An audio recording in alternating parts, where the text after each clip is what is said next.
Et en ces temps de morosité, une petite image pour prendre l'air. Belle baleine. Il y a une petite mise au point sur les États-Unis, un territoire métropolisé. Les villes sont effectivement au cœur de la dynamique du territoire des États-Unis. Alors, la première chose que l'on doit prendre en compte est la suivante: 85% de la population des États-Unis vit en ville. On rencontre aux États-Unis des formes urbaines variées. On peut en relever trois. La mégalopole, ici la mégalopole atlantique, environ 50 millions d'habitants. C'est un centre décisionnel majeur à la fois à l'échelle du territoire des États-Unis, mais surtout à l'échelle mondiale. Deuxième élément, deuxième forme urbaine, des conurbations. Alors, ce qui va distinguer une conurbation d'une mégalopole, c'est l'étendue de l'aire urbaine. La mégalopole, c'est un ruban urbain qui s'étale sur plus de 700 km.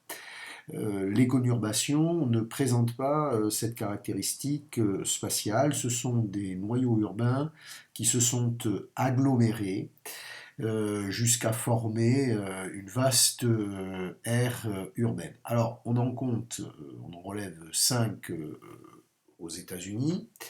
La première ici, Los Angeles, toujours en Californie, la conurbation de San Francisco-San Diego, l'ensemble au Texas, Dallas-Fort Worth, Minneapolis-Saint Paul, et pour terminer ici, Miami, Fort Lauderdale.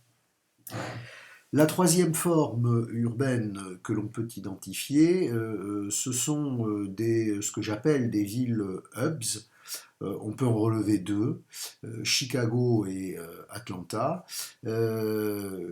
Chicago, par exemple, concentre des activités, je dirais, boursières majeures. C'est la première bourse agricole au monde, mais son aéroport, l'aéroport de Chicago-O'Hare, qui a longtemps été, en termes de mouvement aérien, le premier aéroport mondial, il est maintenant redescendu à la deuxième place, en fait un des, je dirais, des nœuds de communication majeurs des États-Unis et du territoire nord-américain.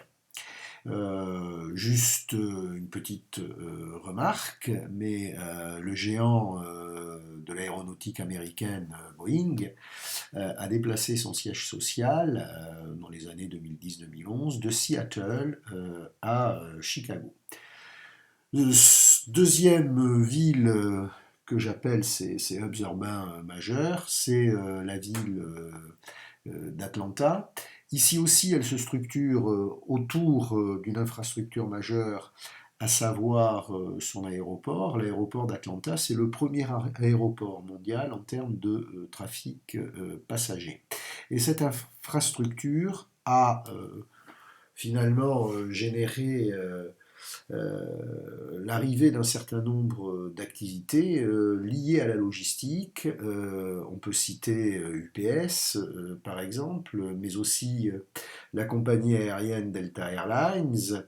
Et puis pour terminer, Atlanta, c'est aussi le siège social de Coca-Cola.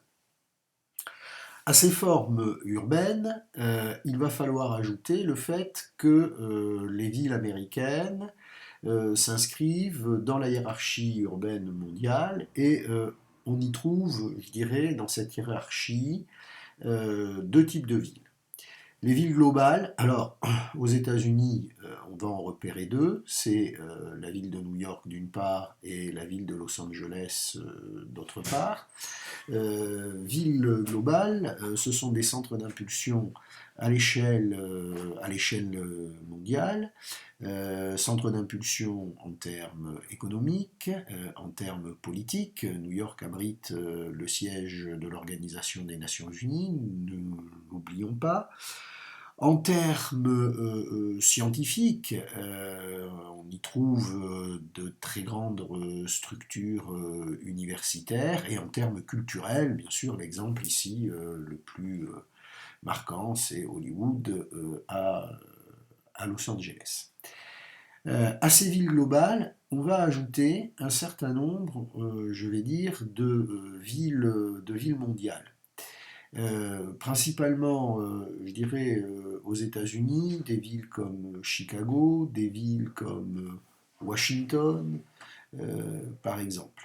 Alors, ces villes n'ont pas ou ne concentrent pas toutes les fonctions que l'on peut trouver dans une ville globale. Ce sont néanmoins des villes dont le rayonnement est international par un certain nombre de fonctions. Je les ai énumérées pour Chicago, mais en ce qui concerne par exemple Washington, n'oublions pas que c'est la capitale fédérale des États-Unis, que c'est la ville où siège le Pentagone, la CIA, c'est-à-dire tous les centres décisionnels de la défense des États-Unis. Ok,